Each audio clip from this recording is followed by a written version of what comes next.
Театар. Мит или стварност? Илузија или реалност? Лице. Маска. Гест. Катарза. Секогаш за животот. За играта на луѓето во него.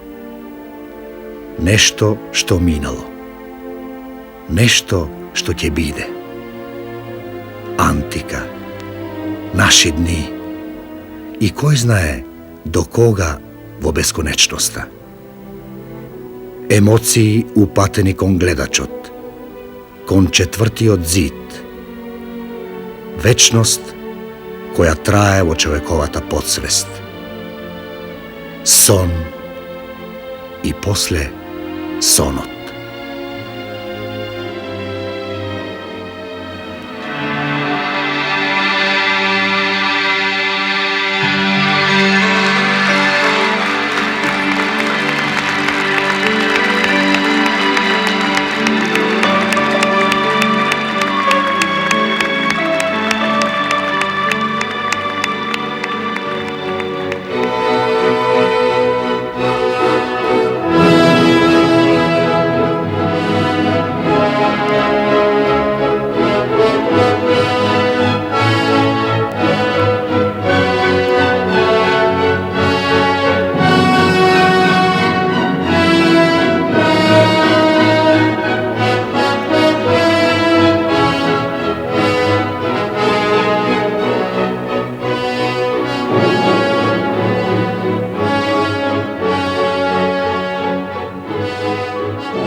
Господин Стефановски, нашата поширока јавност вас ве познаа како долгогодишен театарски работник, како директор на театар и како човек кој што се бави со историјата на македонскиот театар.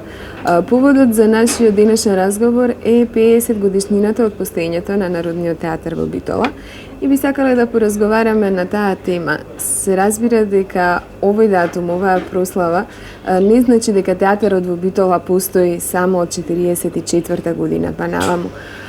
Вие моментално работите на една монографија која што треба да излезе од печат и која што се вика Театарот во Битола од Хераклеја до Народниот театар во Битола. Од таму и ќе почнеме. Од прапочетоците на театарот во Битола, тоест од античкиот период. Вие сосем точно рековте дека традицијата на театарското живење во Битола е мощна и голема и нормално би требало да започнеме таму негде во антиката со Хераклеја и со театарот во Хераклеја, каде што покрај гладиаторските борби се прикажувани представи на Менандр и во Хераклеја е пронајдена и неговата биста. Секако дека тој од си има еден свој континуитет, се разбира со некои бели петна кои што ние се уште не можеме да ги откриеме, но секако дека она што е во народното творештво, во обредните обичаи, што елементите театарски се препознатливи и тие всушност цел среден век го пополнуваат. Секако би дошле до оној период што се вика турски период. Би требало да ја согледаме Битола во тој период, во тоа време, во времето кога по турските градови, по меаните, сокаците прикажувале представи Караѓос или така наречено Црно око. Тоа е всушност театар на сенки и театарот, тие се две форми, театарот Медахи, кај што еден глумец со пратња на музика или со некоја тамбура во полустих говори за херојските дела на јунаците во турската историја. Во тој период Битола е трговски и културен центар.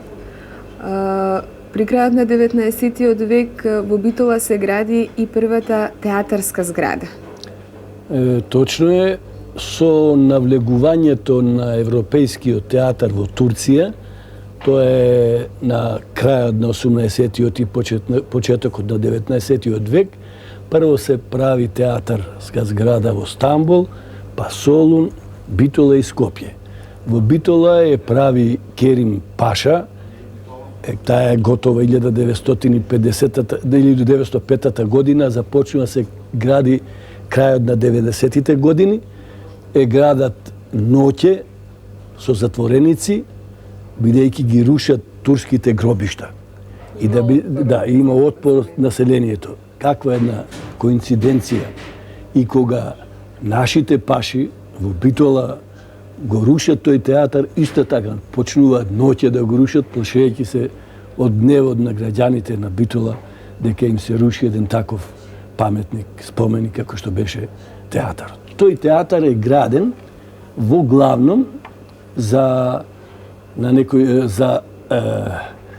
да се одвива во него некакво културно живење, доаѓаат така наречените дамен капели од Солун и од другите поголеми градови кои што на некој начин ги развеселувале богатите турци и беговите, но истовремено тие служели како место за приеми на конзулите, за училишни и црковни празници, прикажување на представи на децата, а по време се одржувале и дервишите своите обредни обичаи ги исполнувале.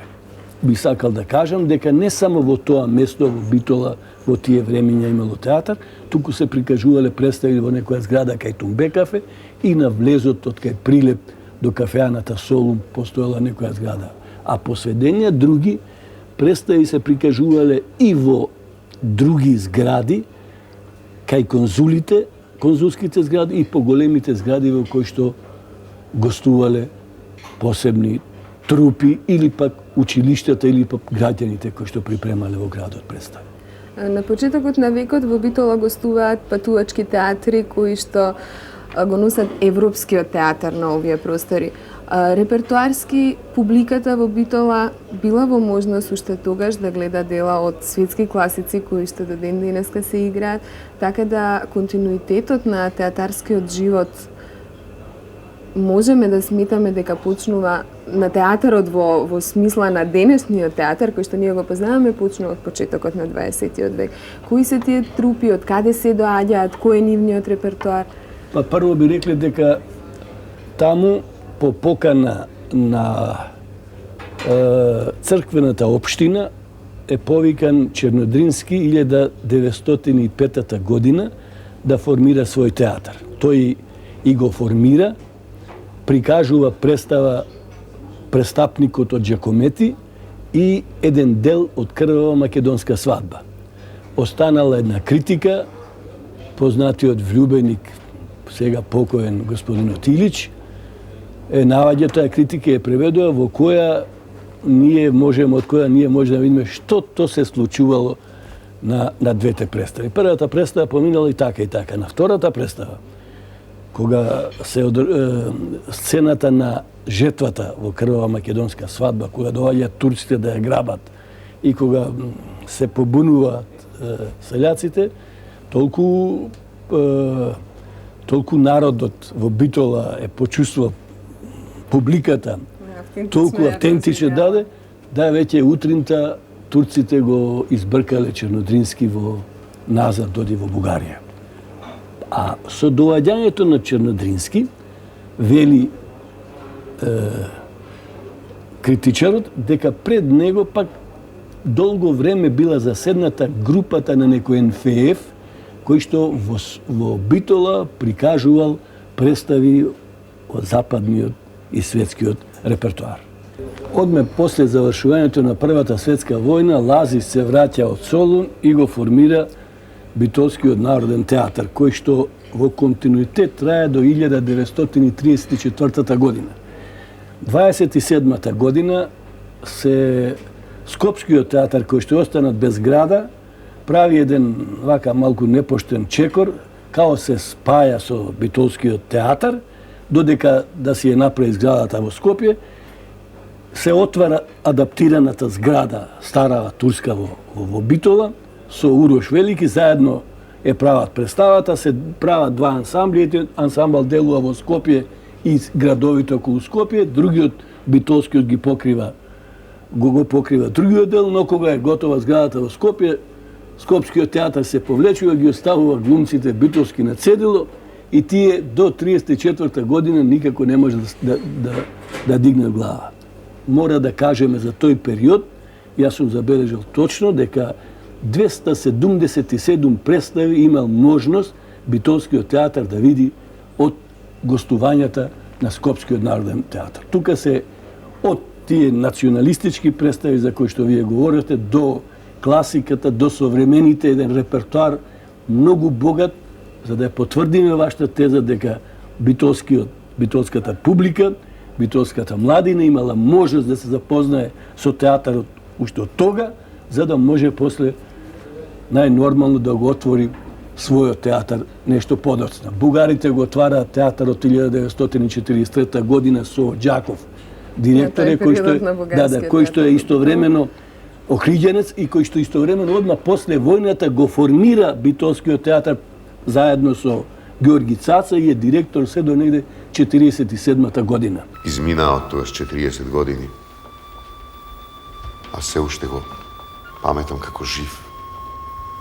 Една вечер седнати околу трпеза. Тој, баба, мајка, јас. Татко, како и секогаш насмеан, се шегуваше. Не засмејуваше и нас. Јадењето велеше посладко е со смеењето. Оденаш пушка пукна однадвор низ пенџере. И татко, како што седеше на перница, само се навали настрана и така остана со подотворена уста, а во неја се гледаше заголтен залак. Мајка, баба, пишта, коси корна. Јас стуткам в ќоше, сиот се тресам. Не можам глас да пуштам. Плачам, а грлото ми се стегнало. Само солзи течат.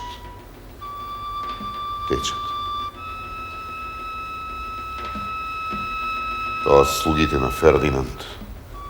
Затоа што беше со Гоце. Не сум секал досега со тебе вака. Неколку дена по ослободувањето на градот, 1944 година во Битола е изведена првата представа Ѓуре Магаревски, од кој датум почнува сметањето на повоениот битолски театар или постоењето на Народниот театар во Битола. За овие 50 на години, точно 50 години, Народниот театар од Битола успеа да го завземе многу високото место во нашиот театарски живот, како по квалитетот на представите, така и по својата репертуарска политика. Според вас, што е специфично за развојот на оваа театарска куќа, за постоењето на овој театар? Веднаш по давањето на првата представа Ѓоре Магаревски, што и вие спомнавте, почнува првата и основна грижа за професионализација на театарот. Може не погрешно мислењето што некаде е проширено и кај нас и надвор од нашиве простори, мислам македонски простори, дека е почнато со аматерски сили, дека е почнато од почеток од нула со аматери и дека професионализацијата на нашиот театар датира нешто подоцна, мислам, од 50-те, 60-те годината, како го излекуваат првите кадри и од така наречената средна државна школа, а подоцна и од факултетот за драмски уметности. Ако видиме кои учествувале во првата представа Ѓоре Магаревски, ќе видиме дека во неа се вклучени и актери кои учествувале пред војната во така нареченото полупрофесионален театар Добро поле, а тоа се браќата Димче и Јацо Стефановски. Тука е и Петар Белјановски, еден од најстарите артисти во Македонија, најстар битолски артист, кој пред војната учествувал во Српското народно позориште во Нови Сад. И така натаму да не набројувам. Значи, првото јадро носи еден крупен професионализам.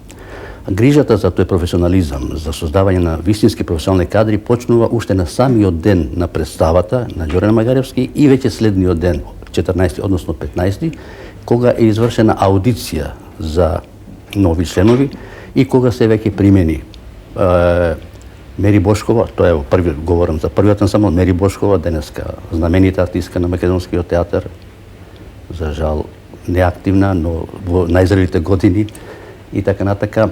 Потоа Мара Георгиева, Бошкова и многу други, јас се моментално не можам да се потсетам. Така што уште тогаш, мислам, на почетокот на 44-та, на крајот на 44-та година и почетокот на 45-та година, веќе е создадено едно значајно професионално јадро на битолскиот театар, што ги става темелите на професионализацијата не само во Битола, туку мислам и во македонскиот театар. Мислам тој факт вака понекогаш се заобиколува, меѓутоа јас би сакал да го истакнам како еден значајен факт во создавањето воопшто на театрите кај нас. Кога се однесува за битолскиот театар, мислам дека треба да се разгледат неколку фази карактеристични за него, а тоа е првата фаза, тоа е Ѓоре Магаревски, првите години. Значи, фаза на себе наоѓање, фаза кога доминираат главно едночинки. Втората фаза, која веќе носи еден поголем блесок на овој театар, кога тие представи веќе заличуваат на висински професионализам, е периодот некаде од 47-48 до 52 година, кога излегуваат и првите позначени представи, тоа се Длабоки корени, Ѓавоштините на Скапена Димитри Османли и уште некои други представи кои веќе го легитимираат Народниот театар како еден зрел и значаен колектив. Уште тогаш укажуваат на. Меѓутоа, тоа е само почеток. Меѓутоа, третата фаза веќе доваѓа до една вистинска ориентација кон современите текови на театарот, за кои некои други театри, вклучувајќи го тука и Националниот наш театар, вратите беа доста затворени посебно за современата западноевропска драматургија. Тука веќе го гледаме присуството на еден Индж, присуството на Артур Милер, присуството и на други автори, а присуството и на поголем број македонски автори. Значи, една од ориентацијата на битолскиот театар, за која сакам посебно да нагласам, е ориентацијата кон македонска драматургија, посебен еден однос кон драмското наследство и посебен еден однос, би рекол, и кон нашиот класик Васил Илјовски, кој што неколку негови дела доживуваат преизvedби токму на сцената на Народниот театар во Битола. Значајна фаза, мислам, на крупна фаза е се 60-те години, кога се појавуваат поголем број првите школувани кадри не само во нашиот театарски простор македонски, во нашето јазично подрачје, туку и од поранешните простори на Југославија. Првите школувани кадри тоа се Родич, Попич, Говедаровиќ и уште некои други, кон кои се приклучуваат нашите школувани кадри, во прв ред Љубиша Георгиевски, кој остава еден посебен печат во физиономијата на овој театар, потоа доаѓа Душко Наумовски, па Димитар Христов, подоцна и другите помладите, мислам. Така што го сочинуваат веќе тоа јадро, религијско јадро, кое за жал не се задржува во Битола, но му останува верен на битолскиот театар со повеќе негови постановки кои му даваат печат. Една од тие постановки е Свадбата на Мара, која е значена не толку по тие трофејни награди што ги взема во Сараево на фестивалот на малите експериментални сцени, познат по кратенката Мес, туку по тоа што му отвора пат на овој театар во другите југословенски простори и го вади од својата анонимност.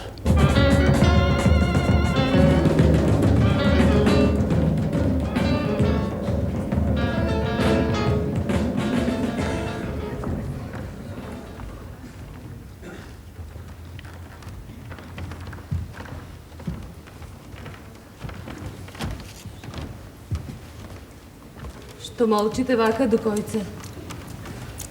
Кој ви е мори болен во куќата? Никој. Чекаме да разбереме. Што да разберете?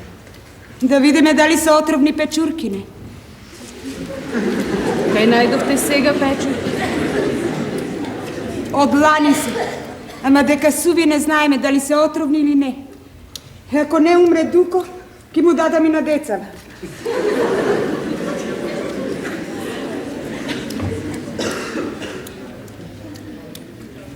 Мамо, тато ги се сите печурки. Како бре сите? Па еве, нема. Да, Дуко. А бре, како не те отро првата печурка? Така белки не ќе ги изедеше сите. Народниот театар од Битола годинава го слави својот 50 годишен јубилеј. И мојот денешен гостин, режисерот Димитри Османли, исто така го слави својот 50 годишен јубилеј, работа во театарот, кој што е врзан со Народниот театар во Битола. 1944 година вие сте на аудиција примен како актер во истиот тој театар. Започнувате да работите таму, понатаму 53-та, 54-та година се враќате во театарот како првиот македонски школуван театарски режисер. Одите од театарот во Битола во Скопје како професор на Факултетот за драмски уметности, тогаш на Музичката академија, одсек за глума. Продолжувате со контактите со Битолскиот театар како режисер кој што активно работи таму, а во исто време и подготвувате кадри како педагог кои се враќаат во тој театар и продолжувате работата. За кој период од вашата работа, од вашиот контакт со овој театар најмногу би сакале да зборувате? Точно е дека во 1944 година, на денот кога се славеше, без да знаеме дека ќе се слави, имаше на аудиција и се јавивме една група ние. Не можеме да не го спомнаме еден прекрасен мој веќе покоен другар, тогашен Кочо Джеки, со кого што моравме да спремаме дома аудиција. Знаете, во тоа време да се бавите со една таква работа визави вашите домашни беше на некој начин скарадно. Например, моите кога чуе дека сакам да станам актер, беа во одредена смисла на зборот несретни, да речем. Меѓутоа, појака беше од она и мојата љубов кон тоа творишто, отидов, го положив тој приемен испит, де факто аудиција беше, не беше приемен испит, и на денот кога вечерта се даваше представата Ѓоре Магаревски, ние веќе бевме седнати во партерот како членови на тој театар, де факто. Тоа беше еден ансамбл, добро рековте, кој што беше при агитпроп на војната област во Битола, каде што се давае на почеток едночинки, некои малечки скечеви и така натаму. Меѓутоа, најважната работа од сето тоа беше следнава, дека успеавме за мощне кратко време да создадеме еден, во прав смисол на зборот, кохерентен ансамбл, кој што почна да припрема веќе и повеќе представи. Така да се сеќам за релативно кратко време со Димче Стефановски, Ацо Стефановски, Никола Автовски Боби, Кочо Джеки и да не редам многу имиња, ти ги имаше повеќе, почнаме веќе да припремаме и да така речем целовечерни представи. Едно од тие целовечерни представи беше Печалбари, каде што играв главната роля на овај младиот. Натаму припремавме Светлините на Мајакот, се викаше на советска пиеса, исто така една од главните роли. Пополека почнував да така речем да ги играм ролите кои што беа прилежни на мојата тогавашна возраст. Следниот период, вашето заминување на студиите по режија и вашето враќање како прв македонски повоен школуван режисер е исто така и отварање на нова страница на македонскиот театар. На 48-та година Висока филмска школа објавува конкурс, се јавувам на тој конкурсот, полагам од еден огромен број и се префрлив и се посветив на режијата во Висока филмска школа, која што по година и пол дена се фузионира со тогаш отворениот факултет за драмски уметности во Белград. Матич беше и ректор, ние го викавме, и ги завршив студиите и по филмска и по театарска режија. Имав таа голема чест и голема среќа со еден Бојан Ступица кој што ми предаваше режија, со еден фантастичен, систематичен Јосип Кулунџич и така натаму, и Вјекослав Африч кој што беше по филмска режија. Се враќам во Битола во 52-та година, на 12 март, закажавме дипломска представа. Што да работам? Знаете, од секогаш имав некаква слабост кон француската литература, нарочито кон француската комедиографија, и веднаш што ми падна на памет се разбера Молиер. Јас останувам во Битола 54-та и 55-та година, ме викат назад во Скопје, бидејќи земав стипендија за филм. И ме побарај овде и се враќам овде во Скопје и останувам во Скопје. Али 2 години бев во Битола и како режисер, и како уметнички руководител, и уште како нешто. И одиграв и една роља. Не знамов го одиграв од ова, како се вика, од Островски без вина виновен. И тоа беше последниот мој настап на сцената како актер. Нит на сцена, нит на филм, никогаш. Сем вако од време на време еве на телевизија. Така да, ете, тоа е тие првични резултати, тие првични, да така речем, пулсирања во однос на бавењето со ова професија што се вика режија во театарот. Да ти се за многу години, да ти се за многу години. Да вардите од кучињето? Ќе ме јават. Нашите кучиња на пријатели не лаата. Камо оде вечера? Ќе биде, ќе биде. Сега ќе биде, Ага, сега ќе биде. Сега ме требаше Абе, сакам еден голем кокошка печен. Ќе биде. Ќе ми вера си течен кој. Немо, како ќе кош? Кокошка сака. И алва сакам. Кокошка што ќе правиме да правите алва. Петја. Ама немој да брзите со тој вашата мас. Петја. Да ми еде убаво тиганот. Да, ќе бием. Оди живи вера сите ќе. Немој, невесто, ајде фатите една кокошка да го нагостиме овде, Ага, да јаде. Хамо овде ракија за пиење. Ќе биде Нико, дај го пагурчево да се напиеме со Ага. Ајде, Роси врготи, живи вера сите ќе колја. Петја, сега ќе биде, се ќе биде. Ела бе ти, ела вамо шејтан еден. Ајди другиот. Елате бре, деца, елате бре, не плашете се бре, елате тука при. А не бе, јас не јадел деца. Деца, Ага, знај, сете тука. Ајде ти, со мене идиш на град. Ми е здрав, Ага. Будал еден, зошто здрав? Носам да видиш моите деци. Јадеш алва, шекер. Не идам. Ти ме идиш? И јас не идам. Па ти зошто не идеш? Неки ме очите викат на джамиите како магариња. Како не како? Прости, Ага, прости, не земај им за кусур, Ага, деца се знајте. Како е, деца бре, Ага бре, деца. Деците си правил кумите. Ма нема овде кумити бре, Ага, Бога ми ти верам. Бујрам, Ага, написе од пагурчево. Хајде пије тамо. Ма тој ќе урите нека пијат. Пеќи. Мене носиш еден шише тука? Шише ќе носам. Не шише, малку ми е шише. Носиш еден билнак. Билнак ќе носам, билнак. Ајде да не кажам паски. Благоје Стефановски, директор на Народниот театар од Битола. Веќе 14 години, поточно некаде од 1980 година. Млад директор на почетокот. Вие, веројатно, сте еден од најзаслужните за континуираната успешна работа на овој колектив. Па би било интересно да ни кажете за овие многу години, 14 години директорување, кои беа најчестите проблеми и најтешки проблеми кои што моравте да ги решавате? Ево, би почнал можда кога 80-та година, поточно некаде април месец, дојдов како ВД директор на оваа куќа и каде што неколку години наназад се променија 4 до 5 директори и каде театарот западна во една сериозна криза. Така што се наоѓавме се уште во старата зграда со еден ансамбл кој што имаше значајни личности и со неколкумина млади актери. Меѓутоа, за жал, проблемите во театарот и околу театарот, што е многу побитно, беа така наталожени што веројатно се очекуваше во Битола да на некој начин замре тој театарски живот.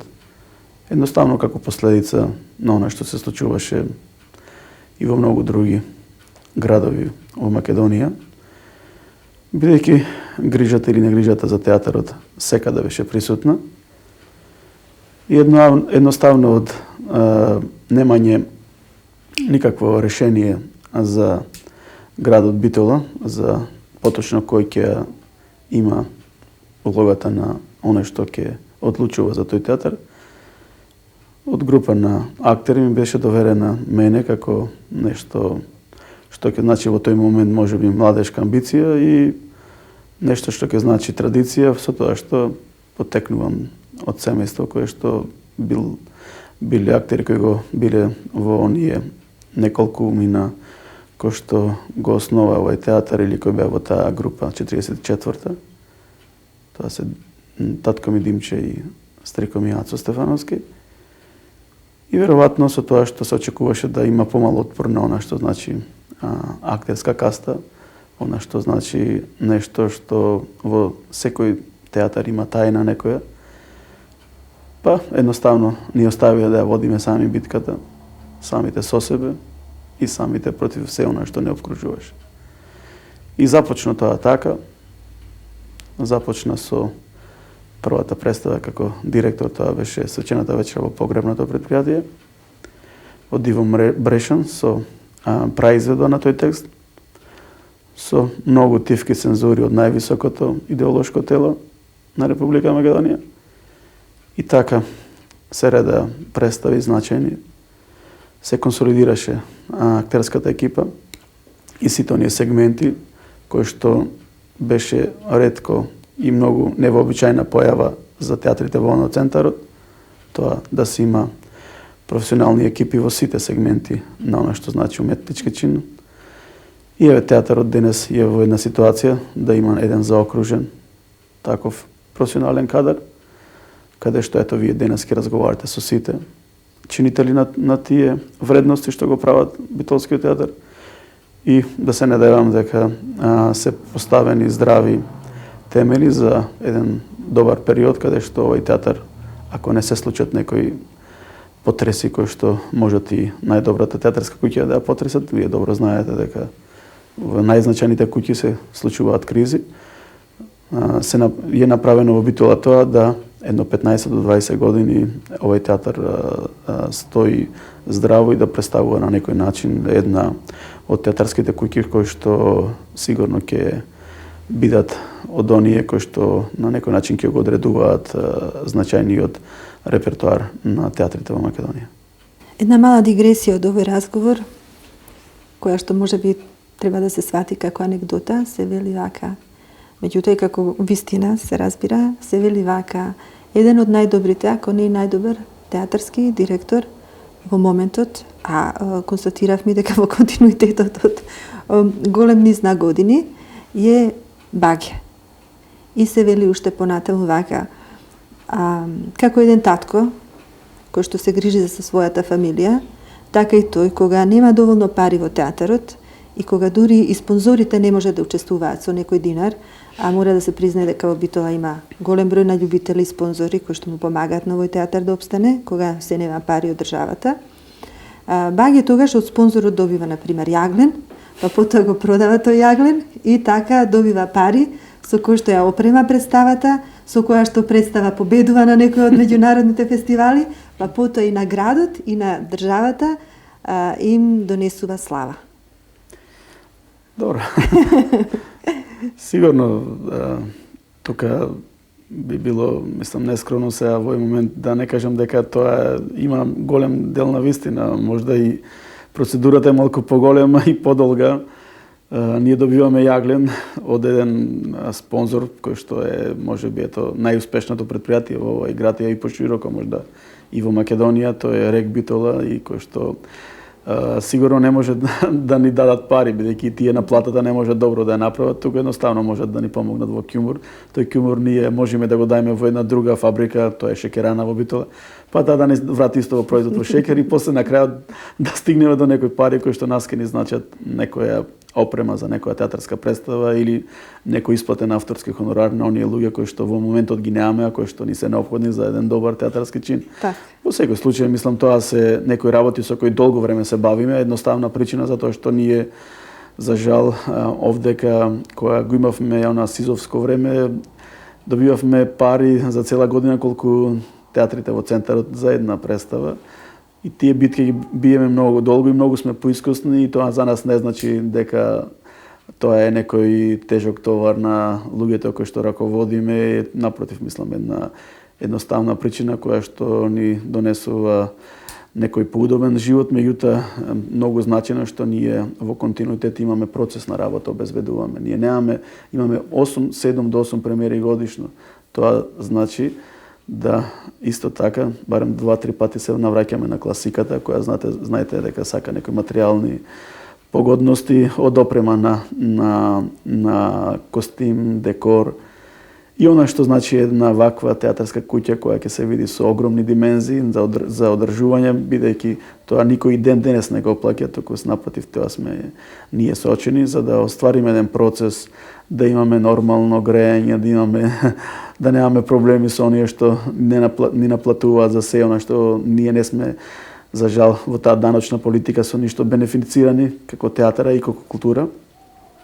Ние ги правиме тие работи и не ни е тешко. Меѓутоа сметам дека државата ако цени до она што е, ако сака да биде онаква како што сака да биде, ако сака да биде блиско до таа развиена Европа, за која што многу наизустите имаат многу убави зборови, треба бргу да ги разреши тие проблеми и во крајна линија еден директор на театар и не мора, мислам, со овие работи да се бави, кое што мислам, во основа ние имаме многу уметнички проблеми за кои пред малку говоревме за да се обезбеди нешто кое што значи нешто, бидејќи знаете ние театрите во внатрешноста се бават со огромен кадровски потенцијал. Ние ги разрешивме тие проблеми, меѓутоа не значи дека сите можат како нас да ги разрешат. Меѓутоа и тие театри треба да виреат во интерес на оваа Македонија, која што треба барем неколку театри кои што како региони се многу значено, а исто и како традиција нешто значеле во рамките на оваа држава. Треба побрзо да се разрешат тие проблеми, прво на ниво на закони, од закон за култура до ниво на закон за театри и до некоја стандардизација во која што ќе му го возможи да сите во едни подеднакви услови правиме нешто и да видиме што е тоа на што е би можело после тоа да ја представува оваа држава. Росло, цвеќе моје росно, да го најдеш ангелете и да ми го поздравиш. Кажи, моти ми е пуста куќата без него и без тебе. Баре го насекаде и кажи, моти чако по цела ноги завива по него. Да го најдеш и да го поздравиш. Кажи, моти секаде каде што ќе поминам. А каде што поминал и тој на секаде плачам. На сите негови места. И кај што легнал. И кај што седнал. И да го прашаш да не му се нозете во голема вода од солзите мои. Да го прашаш што да раздавам задуша. Само леп да не бара. Оти леп нема ни овдека. А ти, Росо моја, за се да ми се јавуваш. Кој ќе ти препадне време да ми се јавуваш? Кој ќе ти остави ангелот да ми се јавуваш? Кој ќе ти Запри малку, препадне... Велико. Знаеш дека две деци предаваш едно за друго на земјата. Знам. Знам, Моријане ги гробчињата. Суслушна, сестрице. Не е на добро две гробчиња за кусо време да отвориш. Тој со едната нога може и на трет да помисли. Калмен ти подија си кулјо. Подкасај си го јазик, отвори. А нему и другата нога да му се исуши. На ваква несреќа не треба да се плаче, туку да се пее и да се игра. Што зборуваш, Улјо? Зар се сметна од умот мој? Треба да го пукнеш ѓаволот. Треба да го излажеш дека не ти е жал за децата. Да го нападиш во туѓо село, да го нападиш.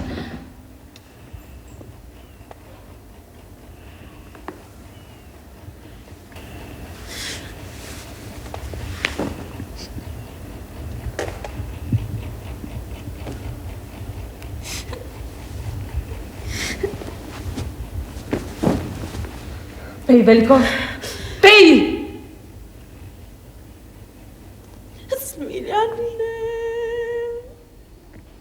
Господине Милчин, вие сте направиле многу представи во Битолскиот народен театар. Голем дел од нив се здобиени со значајни награди и битно влијаеле на театарската естетика. Кои се вашите почетоци во соработката со овој театар? Па јас првата представа во Битола ја направив 80-та година. Тоа беше свечената вечера во погребалното предпријатие по текстот на Иво Брешан. И беше, доколку не ме лаже меморијата, последната премиера изведена во старата, малата зграда на Народниот театар во Битола. И потоа ми се чини дека таму таа зграда беа одиграни 4 представи, потоа таа беше урната летото, бидејќи премиерата беше негде мај или јуни беше. Така што потоа таа, од кога ја отворија новата зграда, се ја приспособивме на поголема сцена и се играше некои 78-9 пати. Беше во секој случај една представа која беше сакана од публиката, беше сакана од актерите. И за неја е врзано и нешто друго. Таа е битна како основа за мојата врска со тој ансамбл.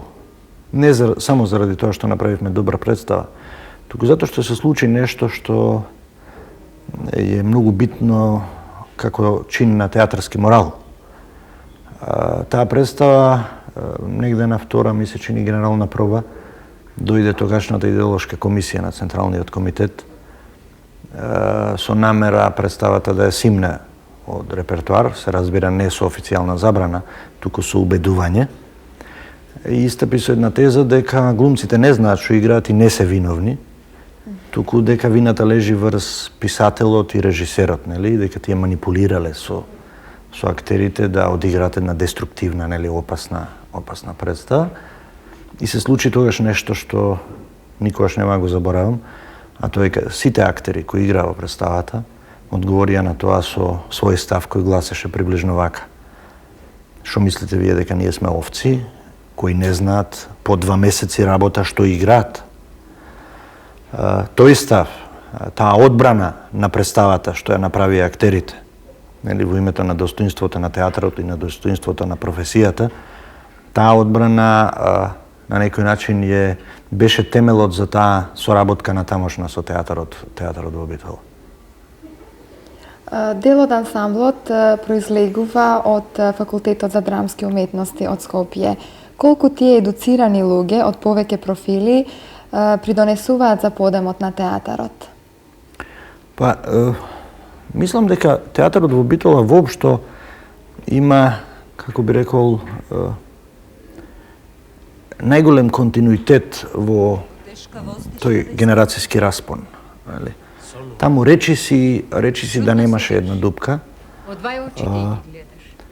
Младите кои доаѓа, мислам дека многу брзо се вклопуваа, ги заземаа своите места во ансамблот. Тоа не предизвикуваше, барем невидливи судири, нели, туку доаѓаше до некакво природно пополнување и замена.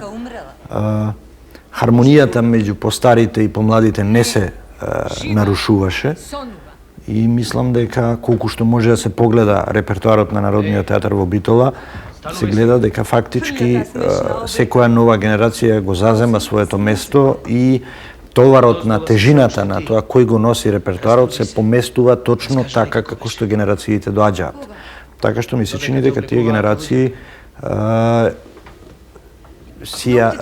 просто на некој начин го преземаат она доброто што е во традицијата на Народниот театар во Битола и го надградуваат со сопствените личности и со сопственото знаење. Сигурно е дека без нив растот, одржувањето на растежот на тој театар не би било можно. Што те смиле присилило толкав пат да тргнеш се доваму да ме бараш? Прашам, Спиридоне, што да правам, што да чинам за натака. Преди недела време бил сотрезнав. Умот ми се избистри, око ми прогледа. Да што видов бил, да би видот ми испукал. 3 дечиња. Аман! Ој, и значиња. Марсуван, мартаван, преглавнен. А жената, верната ми дружка, уплакана, потресена од што грош се нема, за парче лебец да се купи и пристави на трпез. 50 годишниот јубилеј на Народниот театар во Битола, или како сакаме да кажеме златниот јубилеј на овој театар, е всушност и јубилеј на Македонскиот театар воопшто.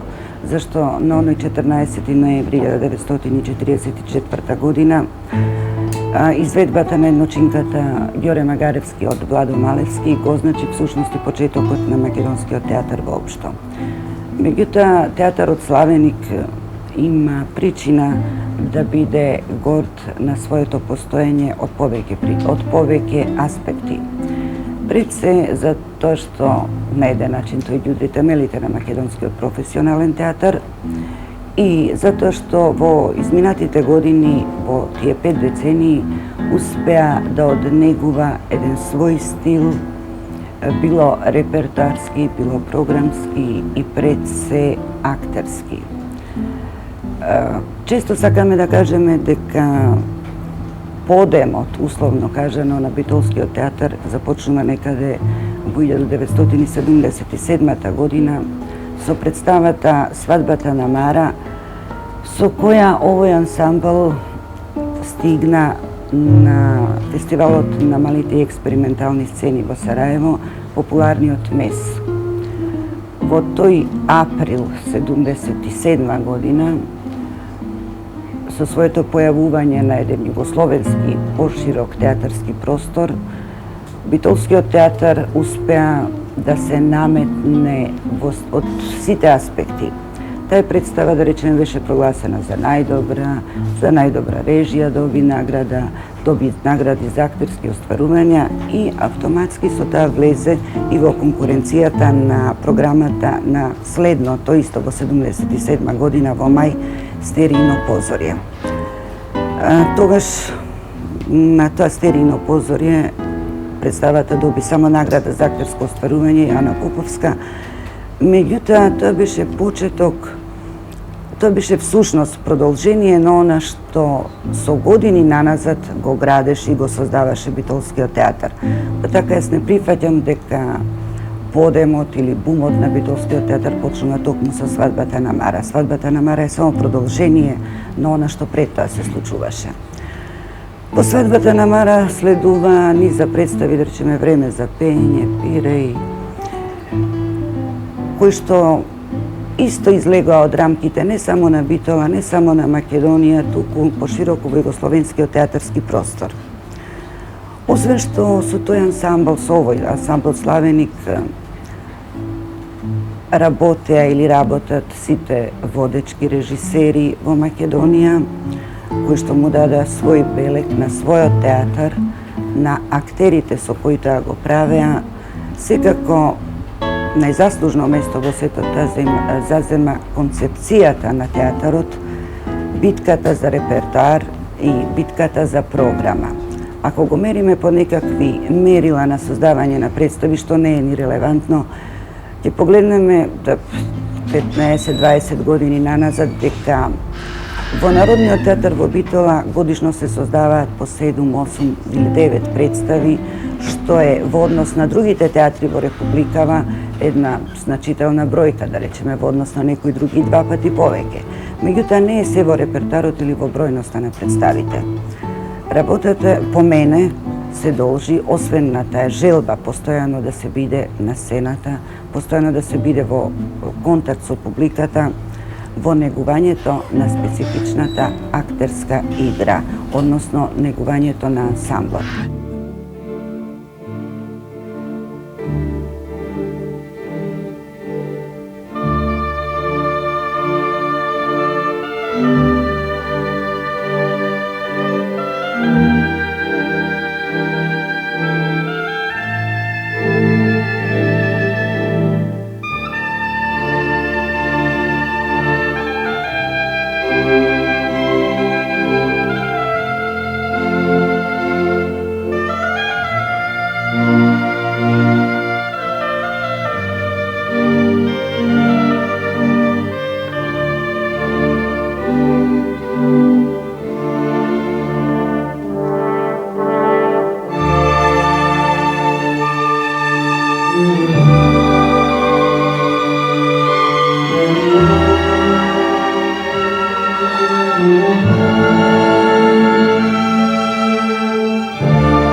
Петар Мирчевски, артист во Народниот театар од 1979 година.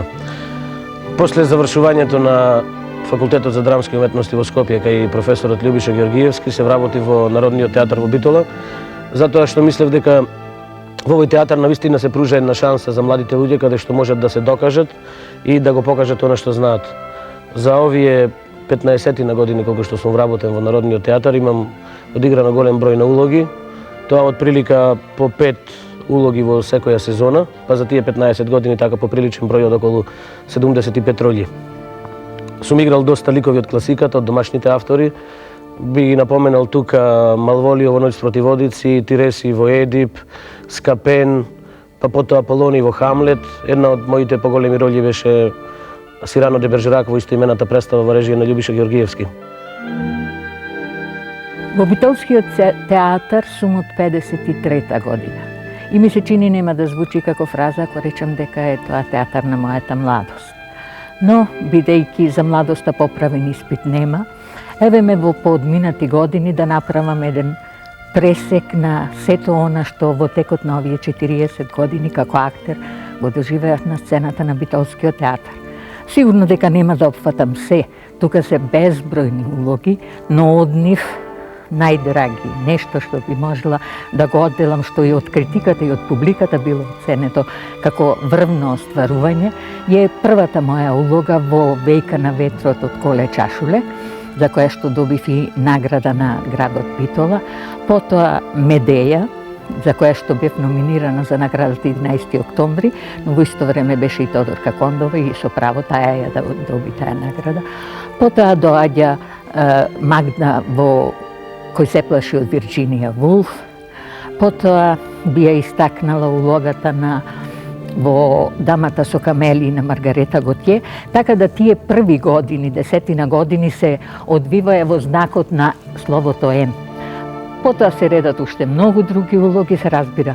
Голема благодарност морам да искажам по овај повод на моите колеги моите партнери на сцената кои не се веќе меѓу живите, тоа се Димче Јацо Стефановски, кои што навистина ме воведуваја, затоа што јас не сум артистка со факултетско образование, дојдов на сцената, а по една сосема случајност мојот сопруг беше назначен за директор и јас дојдов со него. Се нижат уште многу улоги. Зар не е чудовишно што тој актер овде на една сцена, во еден сон од страст, целиот свој лик го сообрази со својата фантазија? Јас сум Талевски Владимир, член сум на Народниот театар од Битола од 83 година, веднаш по моето завршување на Факултетот за драмски уметности во Скопје. Од тој ден до денес имам одиграно околу 50 до 60 улоги, меѓу кои 30 се водечки ликови или главни улоги, со што би можел да речам дека сум во една ситуација, за разлика од многу колеги низ нашата држава, да се пофалам или да кажам дека чувствувам едно големо задоволство што ја работам оваа работа. Љупчо Георгиевски, режисер, завршив во класата на професорот Љубиша Георгиевски. Сличноста на името и презимето е сосема случајна. Во овој театар сум ангажиран како драматург и режисер, ги вршам тие две функции. На некој начин и мојата работа во главном се сведува на 1 до 2 режии годишно и учество во креирање на репертуарот и репертуарската политика на овој театар и што се однесува до оној така наречен уметнички аспект, грижа за тој аспект во овој театар. Ангажиран сум професионално од 1990 година, но почетоците и запознавањето со овој театар се малце од подамна, веќе 20 на години, како аматер и член на една тогаш многу активна младинска сцена на овој театар, која водеше, за жал, сега покојниот Владимир Гравчевски. Во друштво сум со господинот Валентин Светозарев, сценограф, и господинот Благој Мицевски, костимограф. Кажете ни нешто за вашите ангажмани во Битолскиот народен театар. Во Битолскиот народен театар, право од факултетските клупи, дојдов некаде пред 7 години. И моје театарско крштевање беше, да речам, познатата представа Црна дупка,